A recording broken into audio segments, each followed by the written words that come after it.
Good morning, everybody. According to the official timekeeping system of the United States of America, my Verizon cell phone, it's an Apple 15, not nearly paid off. It's exactly 10 o'clock Eastern, 9 o'clock Central, 8 o'clock Mountain, 7 o'clock Pacific. And if you're listening to us from the great states of Hawaii or Alaska, it's a wee bit early in the morning there. Anyway, thanks so much for joining us today. This is the National Social Security Advisor Certificate Program Social Security Open Forum. We have these open forums every other week, and I do realize that I still need to schedule the open forums for after today. I will be on my way to Israel on July 8th to July 25th. So I'm really not sure how it's going to fit in 2 weeks, but I'll work something out. We'll see. So anyway, thanks so much for being here today. I'm looking forward to today's open forum. My Cleveland Indians are in first place with the best record in the American League. Cincinnati's not doing quite so well. I know Pittsburgh. I'm sorry, Teresa. I don't think you're doing too well either. Well, there's always hope for next year, right? I did pick the Reds to win 90 games this year. Jim, am I going to get there? No, not even close. Okay, yeah, Maybe 80 games. I don't know. But, speaking of Pittsburgh, I think they're coming into town this week. Yeah, so tonight. They playing tonight. Okay. I knew it was soon. Jim and I will be traveling to Chicago on Wednesday. We have a Chicago class on Thursday.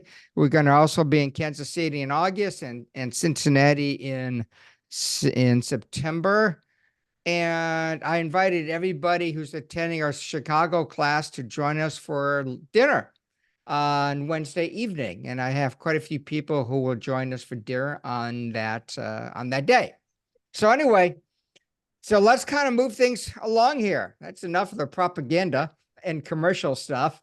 So let's see here. If you know the rule, you know the drill. If you want to raise your hand, I'll call on you right away unless I'm talking to somebody else. I have somebody who raised their hand already. Jeffrey, let's go to you, Jeffrey. Thanks for raising your hand. I appreciate it. Good morning. And I do not believe the Indians are in first place. Yes, they are. It is the Indians? For me, it is. Okay, just checking and whatever. whatever. It'll always be the Indians, not the Guardians. That's a foreign. Thanks, Jeffrey. My whole thief over and out. Okay, I don't know who's talking, but Jeffrey, you've got the floor. Okay, so we have a couple. Spouse A was receiving $3,000 a month Social Security. Spouse B was about $12,000 a month, both on their own records. $12,000. Excuse me, 1,200. That's better. 12,000 would be quite a bit.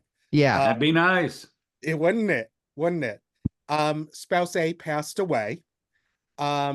Spouse B got some sort of letter from the Social Security agency that made her make an appointment and do a phone application with them where they asked a lot of questions about deceased spouse A ex-wife, which may have thrown her off a little bit. Spouse A then gets a letter a couple days later, very shortly later, saying that you're entitled to the $255 death benefit. And that's the only thing that we see that's available for you on your spouse's record. So it doesn't specifically say that it was a denial of spouse benefits. It doesn't reference the interview. Don't know whether or not things had processed. What would be the best strategy to do? File an appeal, wait until wait a little while to see if things catch up. What should we do? More than likely, they haven't processed the widow's application yet. I would call the 800 number just to make sure that it's in process. They can check the record. I'm surprised that they paid the $255 so quickly. Usually it would have all been processed together. So I would call and find out what's going on. As far as filing an appeal, probably need to wait until a letter is received. Otherwise, they may not know exactly what it's for. But I would call first of all to see what's going on. And if she has the number of the person that she talked to, she could give them a call too. Okay. And probably end up leaving a message, but hopefully they call her back. But I would double check first. Okay. Thank you. Because the ex's information shouldn't, even if the ex is eligible, it shouldn't have anything to do with her benefit. Right. I think it just really, she's in her late 80s, and I think it really threw her off as to why are they asking me all these questions Yeah, probably. about his ex from decades ago who's passed away as well. Yeah. So, okay. Very good. Thank you so much. Thank you, Jeffrey. Elisa, you're next. Hello, I I am coming in hot today. Okay, so I actually have a client call in a few hours. So I think I understand the situation, but I'm just gonna run it all by you guys. All right, we have a couple. The guy just lost his job. He's at 66 and 7 months. His full retirement age was 66 and 6 months. So there's our guy. He's at full retirement age. He has a wife. She's turning 63 this year. They also have a disabled child. He is 36 with schizophrenia. So they are asking, their first question is what to do about Social Security. Their second question is they want to make sure they don't lose the child's medical benefits. So my questions to you are, the family benefit is going to come into play here. So the family benefit, that would include the husband, the wife, and the child. Yeah, they what you do is you take the family max and subtract the PIA, and whatever's left will be divided among the spouse and the child. Okay. That doesn't leave us much room. Okay. And then if the child who's currently on SSI switches to SSDI, can he backdate to his decision a couple months like you could do for a retirement benefit? Yeah, he can, if he's a month into it, he can go back to his full retirement age. And then the child can also receive the benefits starting then. Okay. So I would say like up to 6 months, right? Yeah. Okay. So we're still in that. The disabled child benefit is 75%. 50% in a life case. What's a life case? He's alive.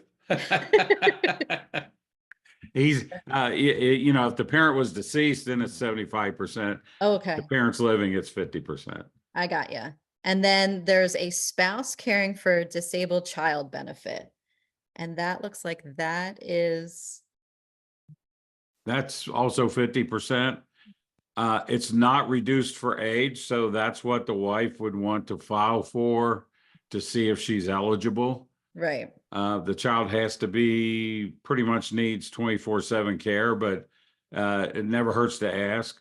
And so she should file for the child and care benefit, because then eventually, if she's eligible for a spousal benefit, she'll switch to that if her full retirement age, and it won't be reduced for age. Okay. Are you saying that to get the benefit for spouse caring for a disabled child is very hard to get?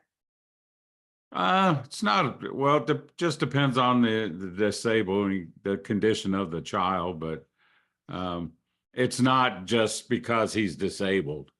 So it's not automatic. Right. They'll look at his condition. Okay. So that's 50%. And then when the husband passes away, she'll bump up to her 100% survivor. Right. She would go to 100%. The child would go to 75%. Family maximum wouldn't apply in that case because it's just the two of them. Okay. And then one last question is, sometimes my software is telling me that the wife would want to apply for her child and care spousal as well as her retirement benefit right now. But that wouldn't make sense. She would want to apply for the child and care spousal now and then wait until full retirement age to file for her retirement. She's still going to get spousal, but you wouldn't want to file for your retirement benefit early. Probably not. The only advantage to filing for her own retirement now, and child and care application is not subject to deemed filing, so you don't have to. But the advantage to filing on her own is that there's a combined family maximum, so it would bring more money into the household. But her retirement part of it would be reduced for age. Mhm. Her So, benefit's like $600. oh, okay. It's probably not that big of a deal if she files on her own. When she files the application, I Mhm. would have her discuss that with the claim specialist to see what the benefit would be, how much of a reduction she's going to see. Mhm. But $600 reduced roughly 20%. It's not much of a reduction, so she'll Yeah. still be close to half of his when she reaches full retirement age. Not quite, but close. So you're saying that it would open up the family maximum a little bit? Yeah. Yeah, it's a little bit higher in a combined family max versus just off of one record. Okay. And then lastly, you probably don't know anything about. There's this like California Medicare that they're on. California Medical, SSI, and IHSS. But what I learned from the internet is there's something called the Pickle Amendment. And it says that if you move from SSI to SSDI, you will not lose your medical or Medi-Cal just because you're like receiving more money on a different system. Apparently, they want you to move to SSDI as soon as possible. If you can get off SSI, they want you to get off of it. And you have to do it within 30 days of becoming eligible.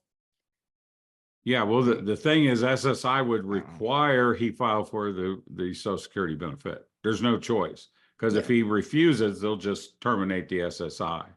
Great. The state benefits, the Medicaid, that kind of thing, Mhm. there are programs in place to keep him from losing his benefits.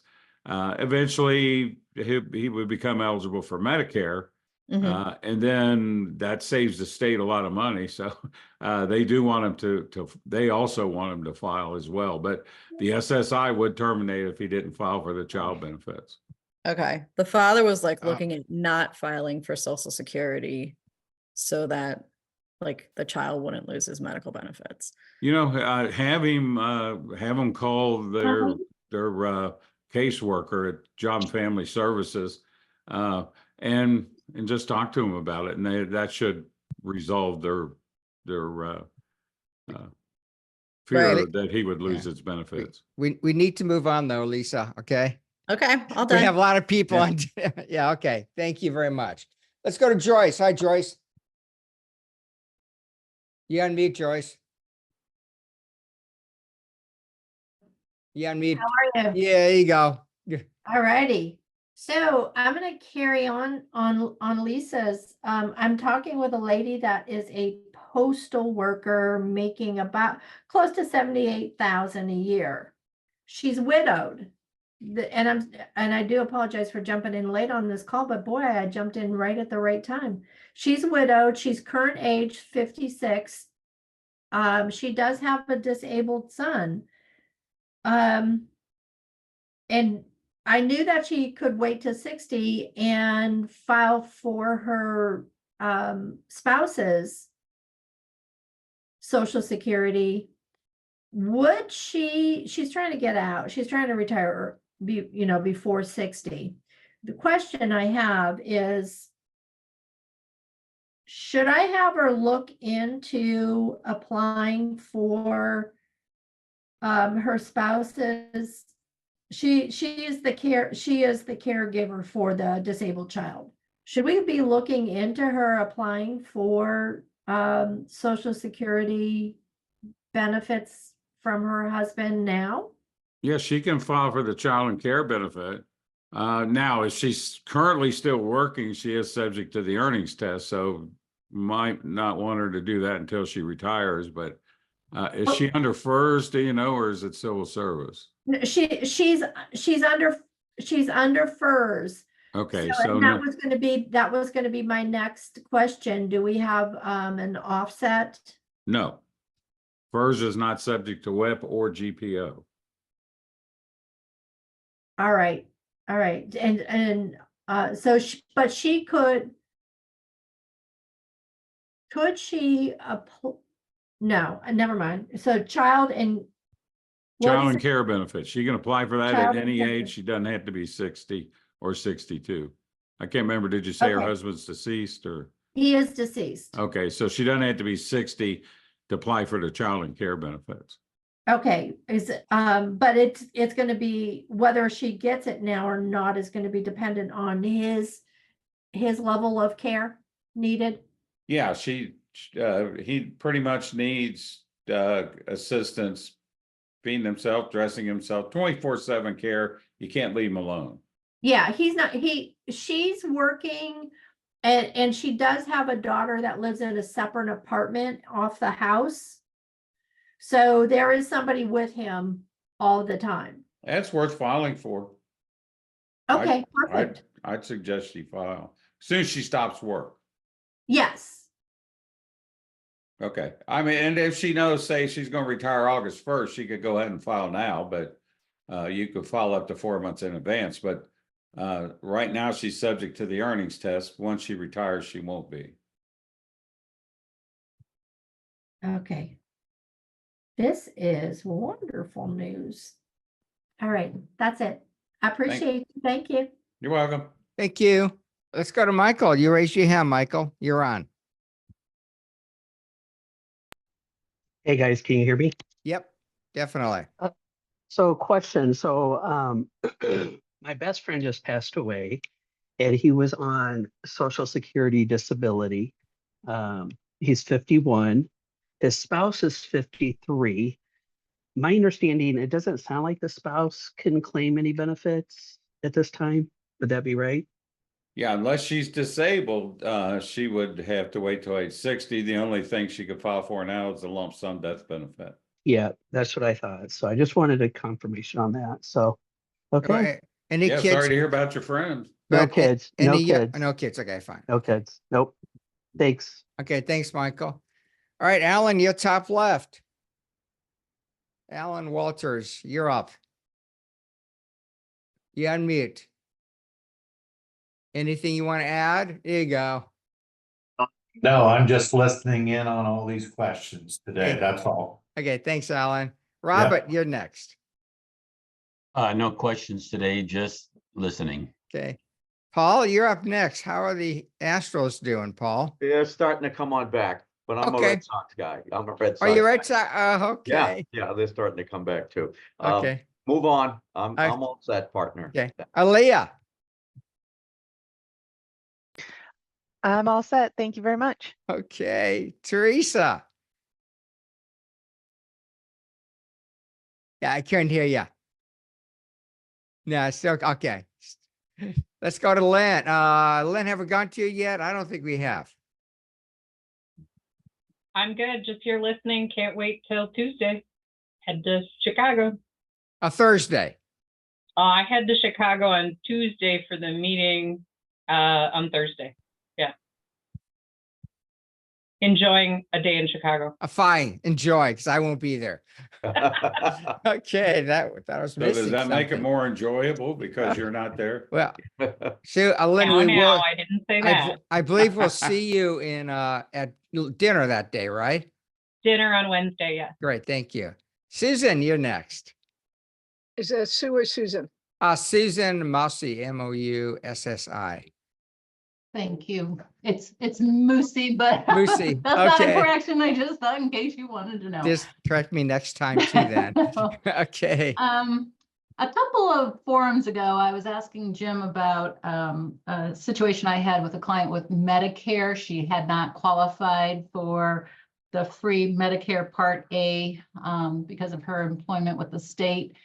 And so I've spoken with her since then. And Jim, one of the things that I wanted to ask you about is, what do you ever get, does a client ever get any kind of calculation of what the, either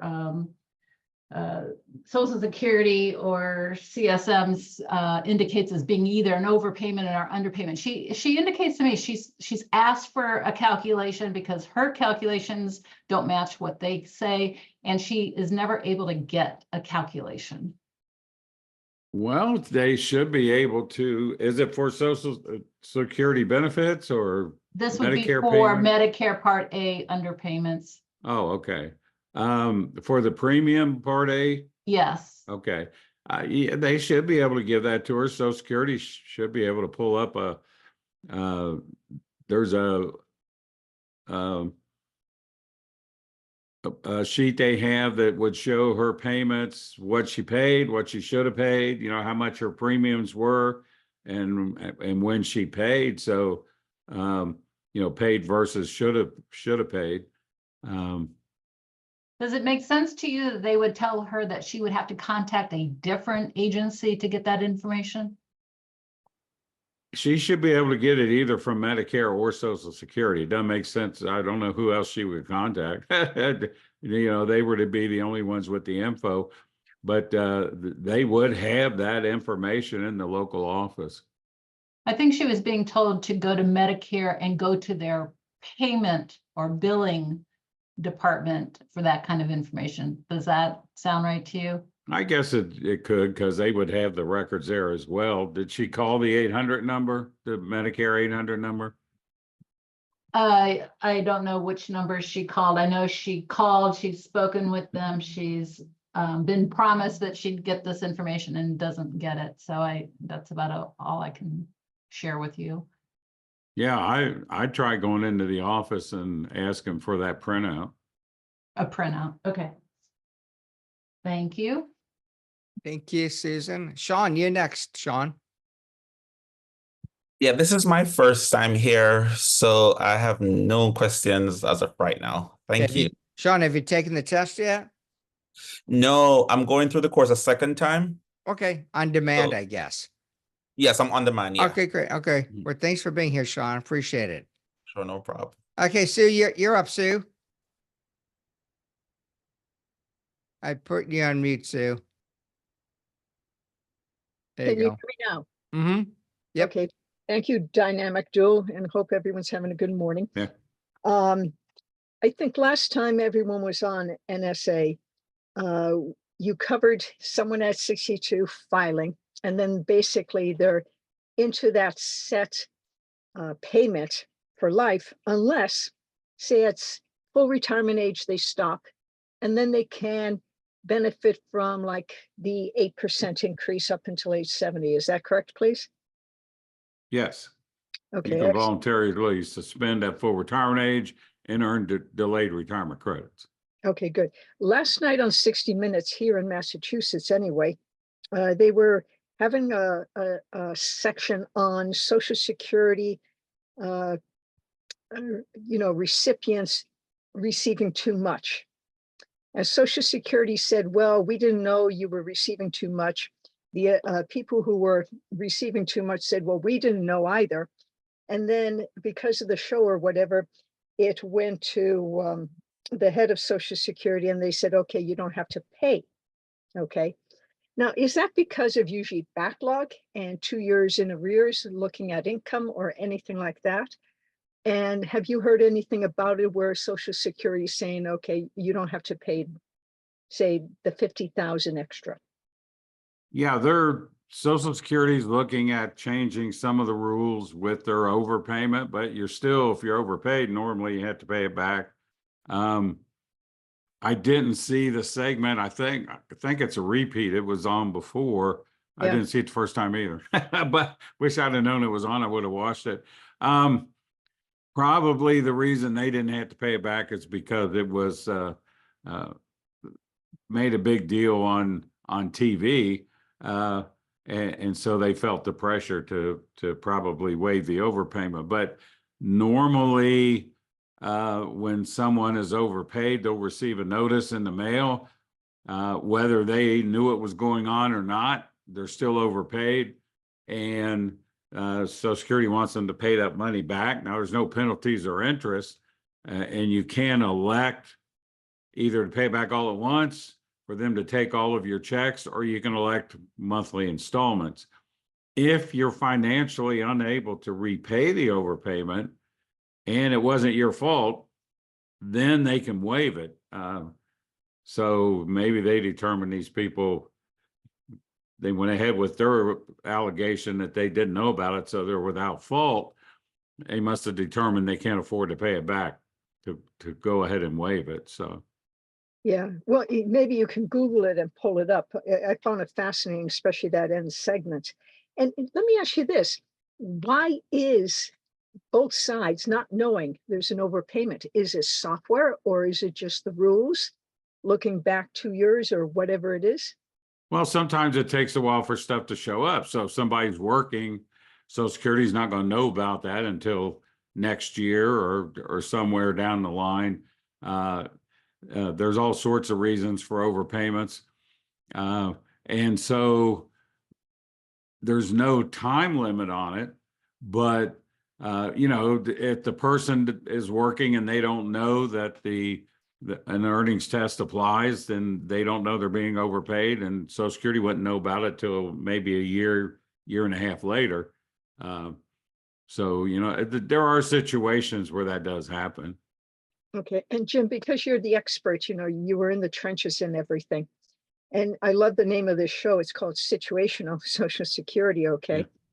Then, you know, what I find that people, regardless of where they are in their timeline, they're not, well, people aren't thinking anyway, but they don't understand the number of different options that are available when you go and file, because everyone's situation, family situation, just the people talking here this morning, there's all these different views and aspects of a family's life. So would you say there's about 500 different little options available, and that if you don't know your situation, you're not reporting it properly, or you're not asking the right questions, and therefore Social Security doesn't know, it's going to be hit or miss? Yeah, that's one of the problems with filing online, is you're not actually talking to somebody, but they do ask questions that are supposed to solicit, are kids involved, are former spouses involved, do you have a deceased spouse, that kind of thing. But yeah, there's all kinds of situations out there. I'm not sure the exact number, but there's a lot of them, and everybody's situation's a little different. And if you don't speak with someone who knows about it, you could end up getting less than what you're entitled to. Okay, thank you, Dynamic Duo. Yeah. Thank you. As a matter of fact, Heather Schreiber writes a newsletter called Social Security Advisor Newsletter. And one of her recent issues, she did address overpayment issues and what the current commissioner, Martin O'Malley, is saying about it. If you'd like a copy of her recent newsletter, just send me an email. I think I still have it. No promises. Send me an email. I'll look in my archives to see if I have her newsletter, and folks may want to subscribe. She's really good at what she does. All right, let's go to Lee Johnson. Yeah, next, Lee. You and I went over this earlier, but I just kind of refresh my memory. I have a friend whose husband passed away. She's about to turn 60 years old and she's still working. In order for her to max out her or her husband's benefit, does she have to wait till full retirement age, which would be 67? Well, to get the maximum amount, yes, and she would be subject to the earnings test since she's working until she reached her full retirement age. But remember, if she wants to maximize his benefit at 67, and depending on how much she's earning, she might want to look into filing her own at 62. So file her own at 62 and then maybe switch to his at age 67. If it's higher. Yeah. Or if hers is higher at age 70, she could take hers either, depending on how much she's earning, at age 60 or even full retirement age, and then switch to her own at 70. So she would want to look at those options. Okay, that's very helpful, Jim. Thank you so much. Sure. Fraser, you're next, Fraser. You're standing up, I can tell. You have a thing in back of you. Go ahead, Fraser. You unmute. I'm all set. Thank you both. Okay, thanks. Randy, you're next, Randy. I don't have any questions today. Thanks. Okay, Mark. thanks, Randy. Abby, you're next, Abby. Just listening in also. Okay. Andrea, you're next. Let's go to paradise once again. I won't do that. I won't say that anymore, Andrea. It's totally fine. I I said get it 2 times in a row. Thank you, Jim, for you answered some questions for me on recently. I really appreciate it. I want to go back to what somebody just brought up earlier about suspending your retirement benefits if you take them early at FRA. So if you're earning delayed retirement credits, is it based on where you stopped with those reduced benefits? It's not based on your what your PIA would have been at FRA? Right. That's correct. It's based off of your monthly benefit amount when you suspended versus as opposed to the PIA. You're right. Okay, thank you. Thanks, Andrea. Roger, you're next.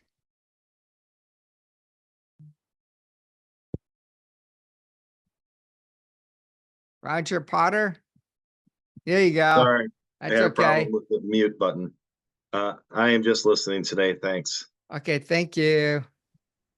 Arama, you're next.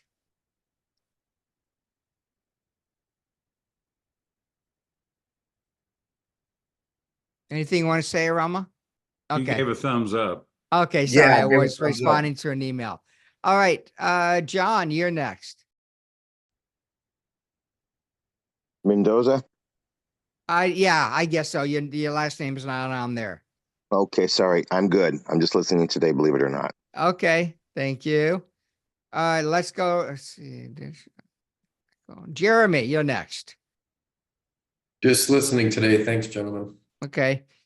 Let's see. Mike, you're next. Oh, Yeah, just Go ahead. observing today. I'm good. okay. We did Jeffrey already, didn't we? Jeffrey Schaberg? Maybe not. No, but no questions today. Thanks, Mark. Okay. Steve with the capital G. That me? Yeah, I know. Another Steve. Okay, we'll Got a move. question if he doesn't though. Okay, go ahead, Steve. Go ahead. Yeah, first thing out of curiosity, you put Harold at your suffix on the email. Is that a joke or is that like a nickname? Which email? The one for this I just got 2 days ago. You put Yeah. Harold. Yeah, Is that a Harold, joke? Steve, Harold kind of helps us teach our class. He's my alter ego and his alter ego. One of the two. It's kind of fun. It's for fun purposes. Could you guys review a non-citizen spouse situation? So client passes away, they're concerned about their non-citizen spouse, what they would have to do to collect benefits, like how long do they have to be here? You know, all of those rules. I get foggy on that sometimes with a non-citizen spouse, survivor benefits. Yeah, for the non-citizens to be eligible, they do have a time limit where they need to live in the US as married.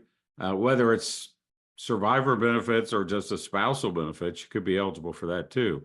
But if they're here 5 years, then they're fine.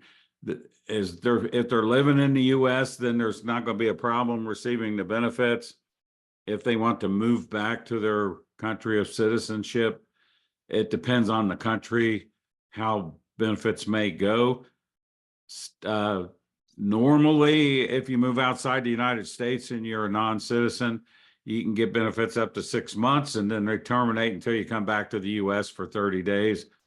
But if they're a citizen of one of the countries that Social Security has a totalization agreement with, then it's unlimited how long they can receive the benefit. So it kind of depends on their situation and what they plan on doing. Yeah, it was Philippines. I think Philippines is in the totalization, isn't it? Yes.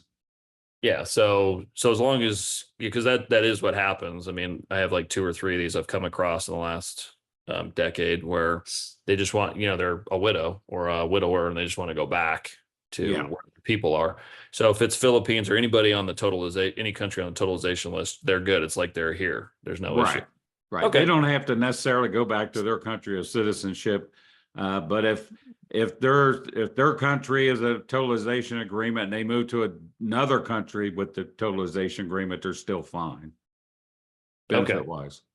Cool. Just incidentally, just out of curiosity, you guys been doing this a long time. What would you say is like the top most important planning detail with Social Security you find is, most important for most people to consider, like the biggest or most important way to not lose money? Is it just early filing as a general concept?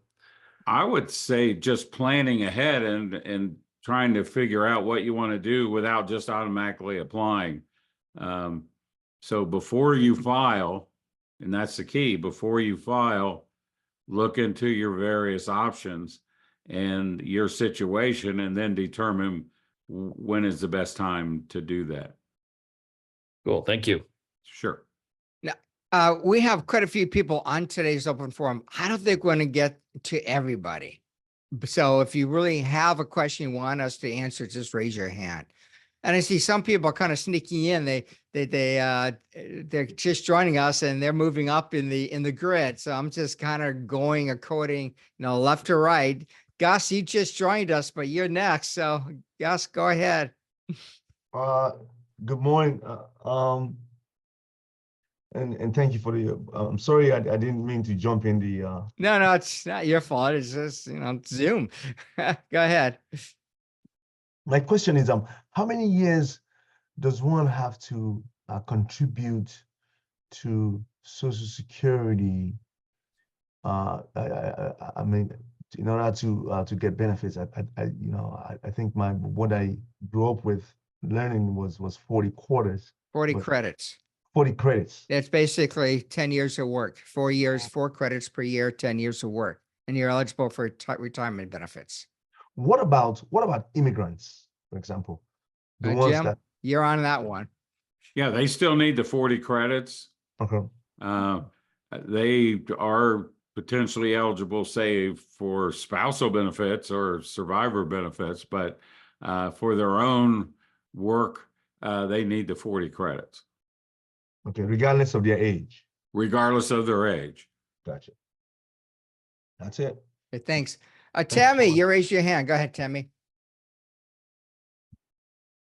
Yes, I have a situation where there was a father and a mother, and the father has actually been in the United States probably about 26 years, but he's not a legal resident, but he did pay into Social Security for 23 years.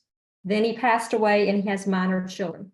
Is there any way for the minor children to get any benefit off of his payment? Well, the problem I would see is that if he wasn't here legally, then he wouldn't have a Social Security number that he paid into. And so there would be no record of that. And in that case, then there would be no benefits payable for the children. And he actually had a Social Security number is what I was told, but I was told that maybe he came with a work visa and he overstayed it. So he had a number he continued to pay into. Oh, okay. Well, in that case, the kids should be eligible. Okay.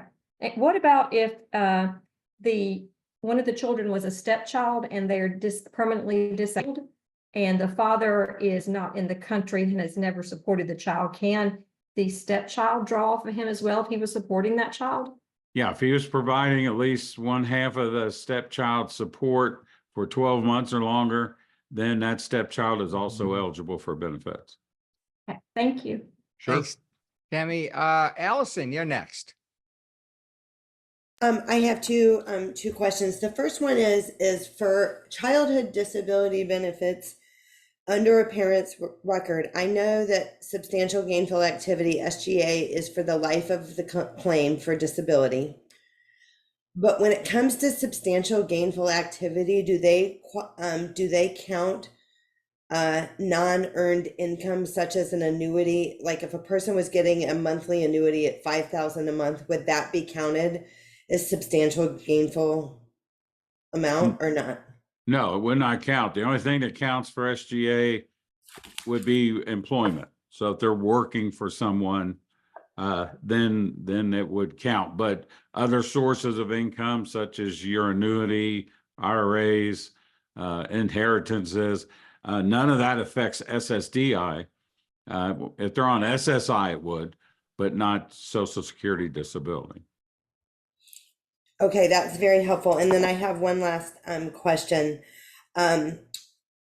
We had a case that has been an ongoing drama with Social Security Administration back since 2020, early 2023. And it was a CDB. The kid was getting CDB under a parent's record, went to work, and was basically earning over the 9-month trial work period, was earning more than the substantial gainful activity. So their benefits were stopped, as they should have been. And then Medicaid was also stopped, kind of erroneously, and it's been a long drama. Bottom line is, a subsidy was approved for the employment through the Social Security Administration. And as a result of the subsidy being approved, then the kid was reapproved for CDB retroactive to the date that it stopped back in early 2023. And what my question is now that the kid is back on CDB benefits, shouldn't the Medicaid automatically restart, or what happens with that? Or how do we fix the Medicaid issue? The person qualified for SSI and Medicaid first. So all the 1619B, 1634C, or Pickle Amendment, one of the three should apply.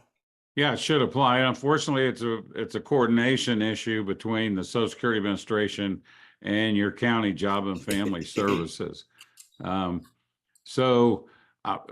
Based on the way it sounds, that sounds like you should be eligible for the Medicaid again. But they're going to have to work with the Job and Family Services, because they're the ones that technically administer it. They just have to get the information from the Social Security Administration that says that they're back on the CDB benefits, and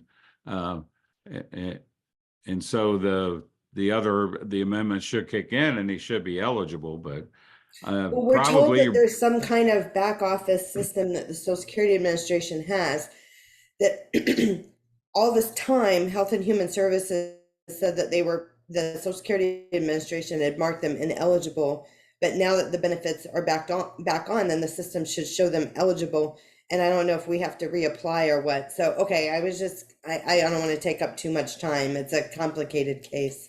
Yeah, unfortunately those are. And the Social Security record should be adjusted now that he's back in pay status, and it should show that technically he's been entitled that whole period of time. So that part shouldn't be an issue. It's getting the information to Job and Family Services so they'll reinstate the Medicaid. When you're saying, I'm familiar with Health and Human Services in the state of Texas, but when you say Child and Family Services, who is that? Is that Health and Human Services in Texas? Yeah, that's who that is. I guess they have different names other places. So. Got it. Okay, no worries. I just wanted to confirm it was. It's whoever administers your Medicaid program. Health and Human Services. Okay, thank you. Thank you very much. Sure. Okay, let's go to Krista. Hello, Krista. Hi, thank you all so much for all the information. Really appreciate it. Question back to the Family Max and some of that. Is there like a quick calculator or a calculator out there that can help calculate that? I'm not aware of a calculator. If you can get a hold of somebody's benefit statement, it'll be on the benefit statement. It's under the survivor section. Probably, unless they have a real low benefit, on average, it's going to be 175% of the PIA. It's not guaranteed, but that's probably 9 times out of 10 what the family maximum is. There is in PALMS a section on how to compute it. And if you're interested in that, drop me a quick email and I'll send you the link. Okay, thank you. Thank you, Krista. Jim, let's go ahead and award a couple of gift cards at least. Let's get that out of the way. So pick two numbers between 1 and 44. I'm gonna have to do a lot of accounting here. A lot of counting. Yeah, let's do 11 and 27. Okay.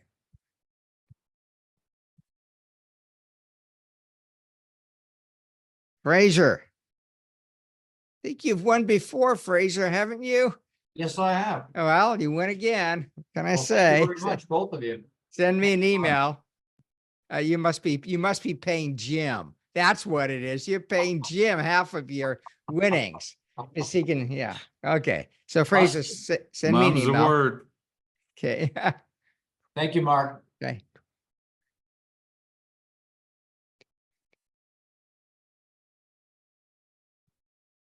Mike Moss, you win also. So both of you send me an email, mkiner@mypremierplan.com, and I'll send it out to my son, Aaron, and we'll send you a gift card. I did some accounting over the last few days to see how much money we spend on gift cards. I don't want you folks to feel guilty about this, but Jim, I think you know it's about $5,500 a year in gift cards. And I don't get any of those. I'm No, you confused. don't. It's for the open forums, it's for people that renew early with us. And it's for a variety of, I do a lot of speaking across the country, and I give gift cards to those people too. But yeah, it's amazing how that adds up. Amazon's doing pretty darn good on that one. Okay, so I'm going to go on the bottom here. Let's go with Leslie. Leslie, you're next. Leslie Pinkard, do you want to say anything? Okay, go to Chris Young. Hi, Chris. Good morning, everyone. Having a great day here in hot Dallas. No questions today. Thank you for Okay, everyone's thanks, input. Chris. Hi, Vicky. What's on your mind today, Vicky?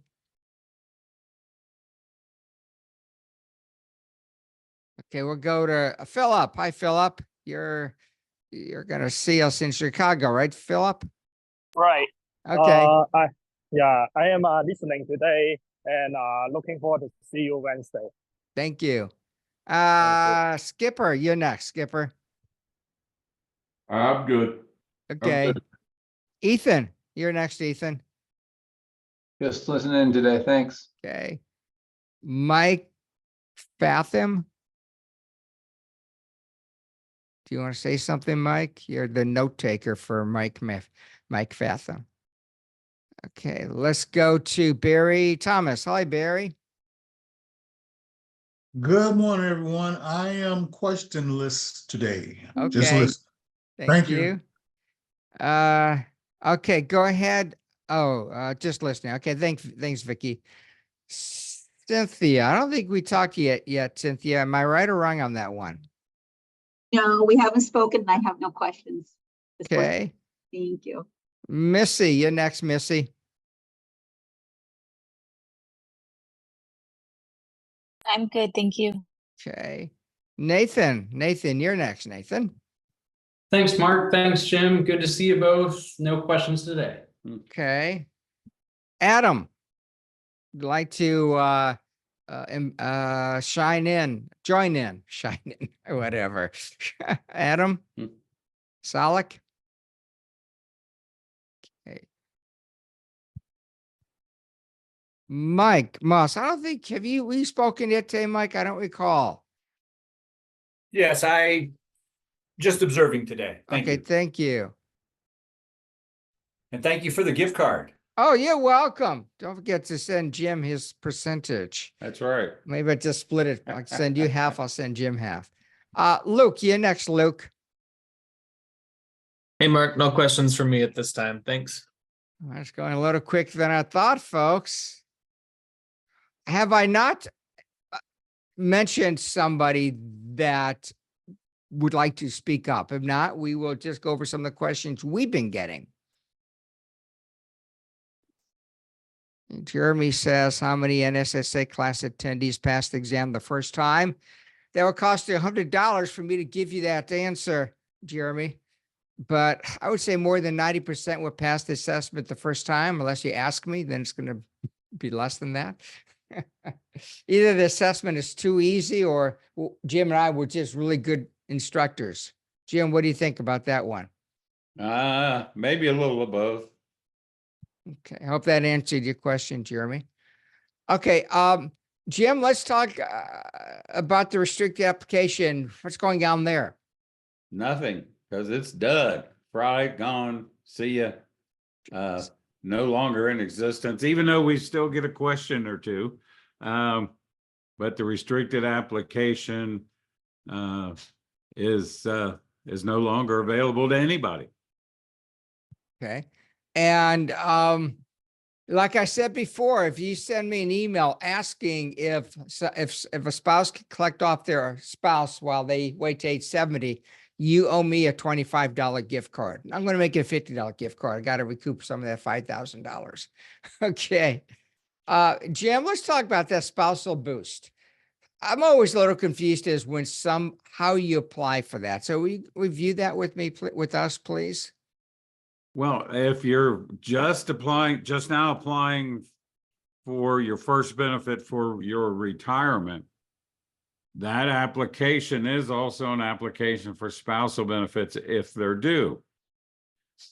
If so, the one application should take care of it. Social Security should process your retirement. Now, it is a two-part calculation. A lot of people get confused because Social Security will process the retirement part of it pretty quick. It just goes through the computer. The spousal portion of it takes a little more time. They first of all have to wait till your own retirement claim is processed and set up on the record, and then they'll process the spousal portion of it. Do they always do that if you don't talk to them about it? No, they are supposed to. Your own application protects you. So if it's never applied for and you never receive it, and then 5 years later, you contact Social Security, they owe you 5 years worth of back pay. That's what deemed filing says. They will take you all the way back. If you're already receiving on your own and you want to file for the spousal boost, to my knowledge, you still can't do that online. They'll make you do it through the Social Security Administration, but you have to file the application. So under the new deemed filing rules, new meaning since November of 2015, what it does is for deemed filing, it says that when you file your first application, say for retirement, that covers benefits due currently or those in the future. So as soon as you become eligible for the spousal boost, you have to take it.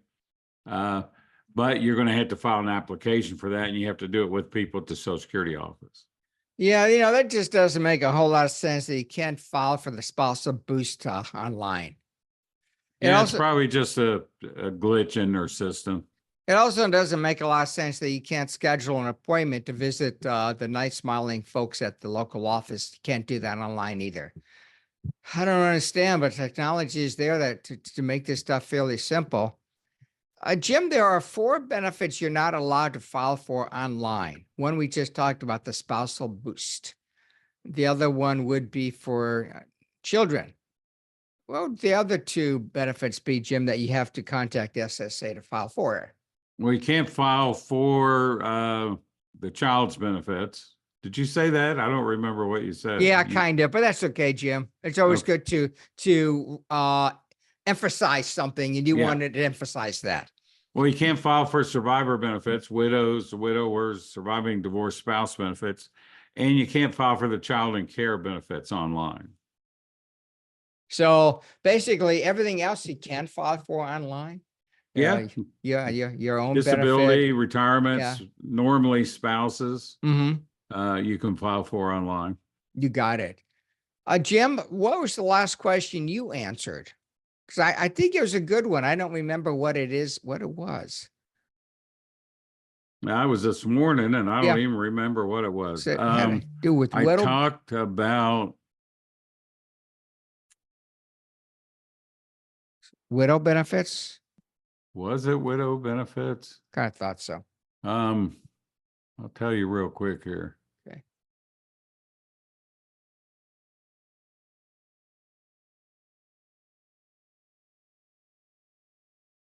Maybe, okay. Oh, yeah, it was, about widows benefits, and how they're paid. How much does somebody receive? And it kind of depends on the situation. If somebody's receiving retirement on their own record and their spouse passes away and they can get a higher benefit from their spouse, what Social Security will do is just increase that person's benefit. So they still receive their retirement, and then they'll get the survivor benefit placed on top of that. And it will equal what the deceased was receiving or eligible to receive at the time they passed away if they're full retirement age or older.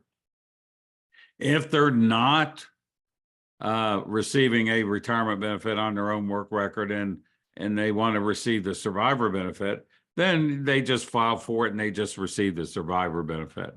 So it's just kind of a little different how it's paid, but the benefit amount ends up being the same.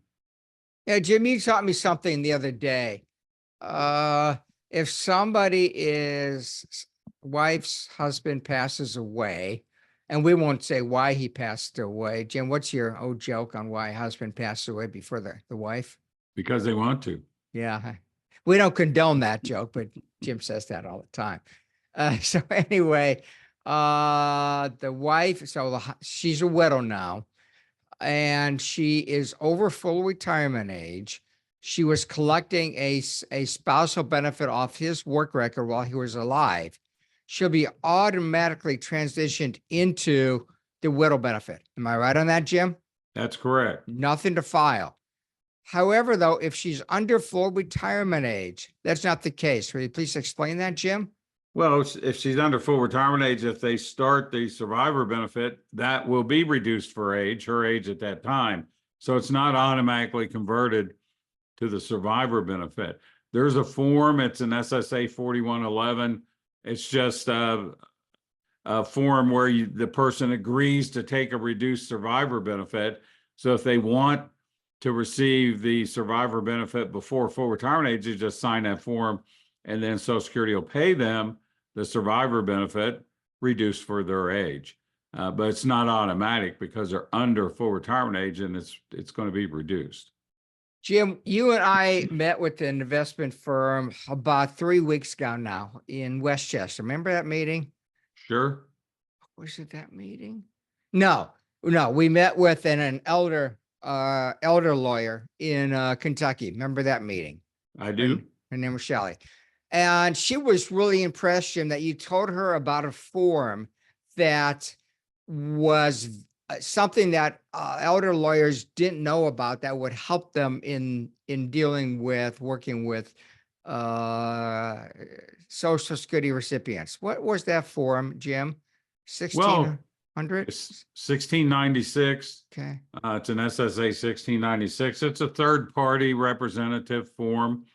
So someone can elect someone to be their representative before the Social Security Administration. Social Security does not recognize power of attorney. If someone does not need a representative payee, then they're not going to file for that to receive their benefits for them, but they can file to be a third-party representative.